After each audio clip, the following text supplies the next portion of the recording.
Hello everyone. So now we know how to subtract 3-digit and 4-digit numbers. We also know how to check our subtraction, right? Great. So now I'll tell you how to use this subtraction in our daily life. Yes, today we are going to solve some story sums. Ready?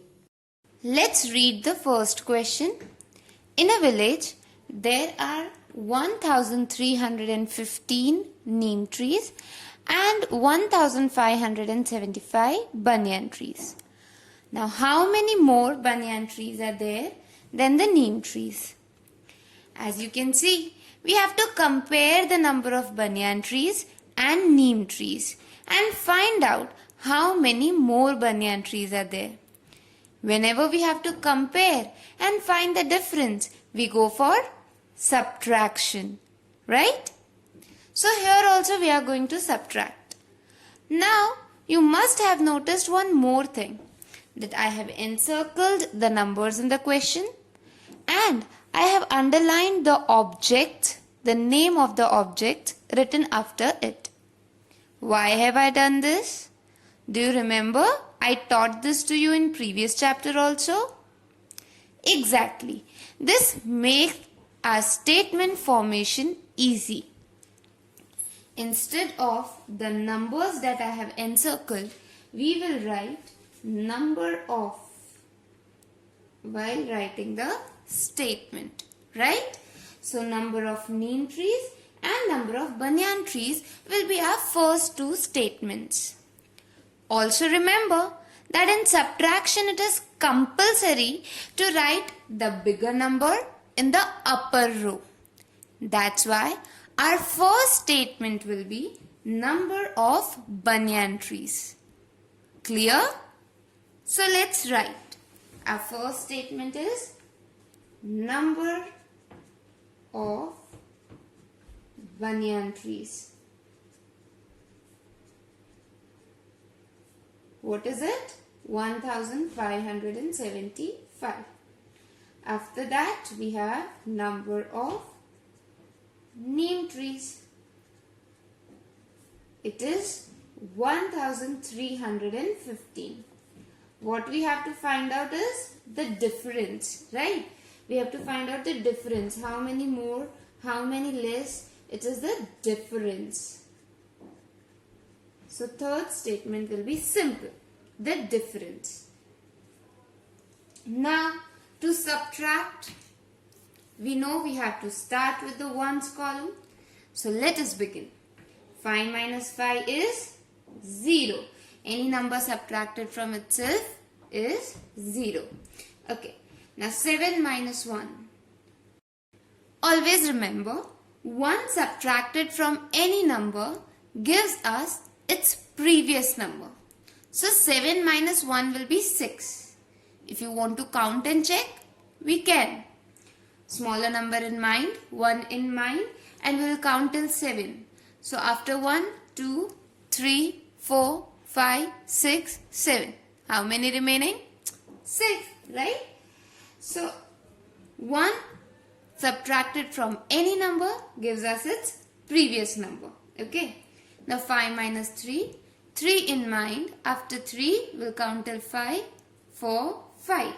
How many remaining? 2. 1 minus 1, again 0. So what is the difference? 260. Which means there are 260 more banyan trees than the neem trees, right? Don't forget to write the answer statement, okay? There are 260 more banyan trees. Easy, isn't it? Let's read the other question. Smita had rupees 200 in her purse. She bought a notebook which cost rupees 55. Okay. Now we have to find out how much money was left with her after paying for the book. Okay. She had 200 rupees. She paid away rupees 55 for the book. So now we have to find out how much money is left with her.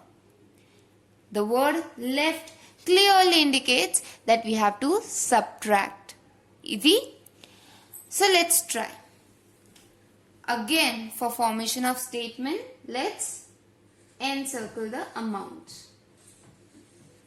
Now, I hope you remember in previous chapter I taught you then whenever we have a problem sum related to rupees, we will use the word amount or cost while forming the statement. If we have purchased something and we are talking about its cost, we will use the word cost of the thing. But if we are not talking about the cost of something, we will use the word amount. For example, over here, rupees 55 is the cost of book. Okay, but rupees 200 is not the cost of anything. It is just the amount she had in the purse. So, our statements will go like this. Amount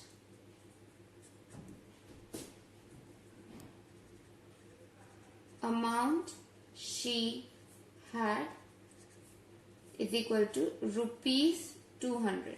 Don't forget your unit. Over here, the symbol of rupees is your unit.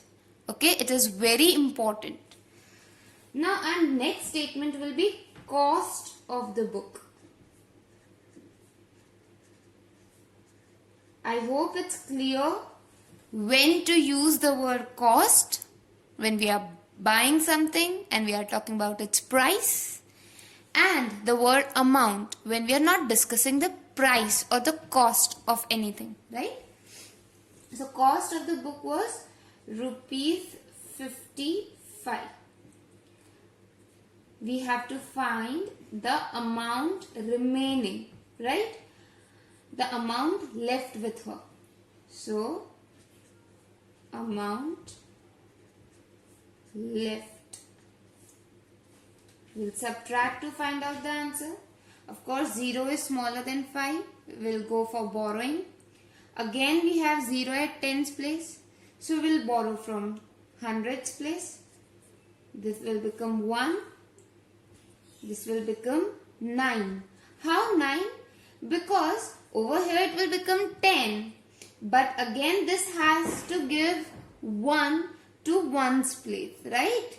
This digit has to help the digit at ones place. So even after becoming 10, it will give away 1 and become 9, right? So this became 9 and here we have 10. 10 minus 5 is after 5, 6, 7, 8, 9, 10. So how many? 5. 9 minus 5. After 5, 6, 7, 8, 9. How many? 4. And 1 as it is. So, the amount left with her is rupees 145. Our statement will be, answer statement will be, rupees 145 is left with her.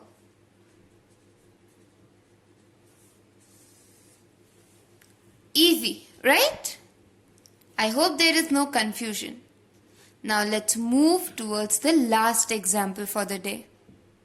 In a factory, 2020 pens were produced, out of which 620 pens were defective. Now, out of the remaining pens, 1000 pens were sold to the distributors. How many pens remain unsold? Over here, as you can observe, there are two parts of the question. In the first part, certain pens were produced, out of which some were defective. So first of all, we have to find out the number of pens that are not defective and are remaining. Okay. Now, out of the remaining pens, we have to subtract the 1,000 pens which were sold to the distributors so that we can find the remaining unsold pens. So this means that our solution will have two parts. In the first part, we'll find out the number of remaining pens which are not defective. And in the other part, we'll find out the number of pens which remain unsold. Okay. So, as step 1, will include finding the number of remaining pens which are not defective.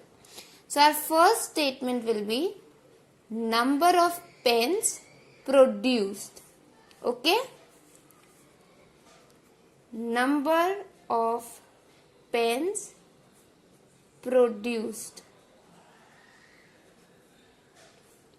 which is 2020. Now number of pens which are defective. So our second statement, number of pens which are defective.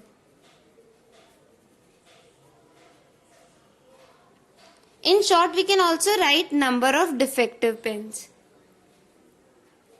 620. Of course, we'll subtract to find out the number of remaining pens. Number of remaining pens.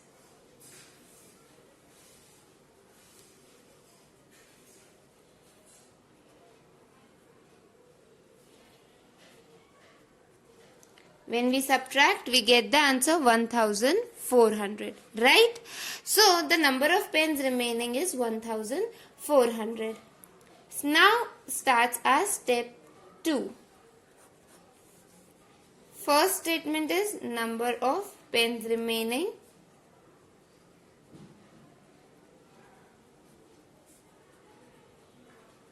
Out of which number of pens which were sold is thousands, right?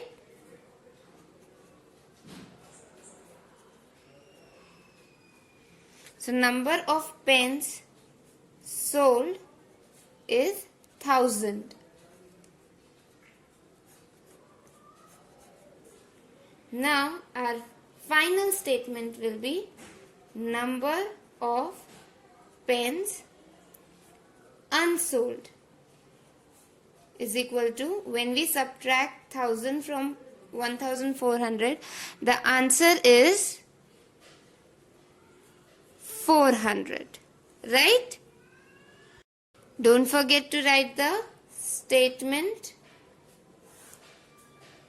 400 pens remained unsold. This was a two-step sum, but it was easy, right?